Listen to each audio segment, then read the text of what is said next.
তুমি বউ গেলে আরেকটা বউ পাবা, কিন্তু মা গেলে তো মা পাবে না।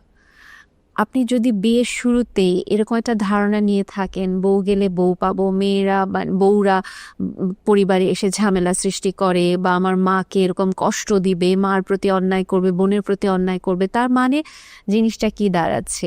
একজন মেয়েও একটা নেগেটিভ মেন্টালিটি নিয়ে আসছে, আপনিও একটা নেগেটিভ মেন্টালিটি নিয়ে যাচ্ছেন, বিয়েটা কি আসলেই হবে?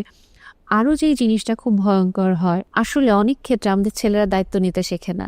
কারণ মা তার সবেধন নীলমণি একটা মাত্র ছেলে বা তিনটা মাত্র ছেলে বা চারটা মাত্র ছেলে, সোনার চামচ বাঁকা হলেও সই, ওই অ্যাঙ্গেলে মানুষ করেছেন, কোনো দায়িত্ব নেওয়া শেখাননি, নিজেই সব কিছু করেছেন, অসম্ভব হাড়খাটুনি পরিশ্রম করেছেন, এবং ওই গিল্ট থেকে আপনি আপনার মাকে সব কিছু দিতে চান, এবং আপনি জাস্ট একটা অপোজিট জেন্ডারের প্রতি অ্যাট্রাকশন থেকে বিয়েতে বসলেন, কিন্তু আপনি একটা মেয়ের ভাষা আসলে কি, মেয়ের লাভ ল্যাঙ্গুয়েজ কি, মেয়েটাকে আসলে কিভাবে আমি আদর করে ভালোবেসে রাখবো ওটা আমি ঠিক জানি না।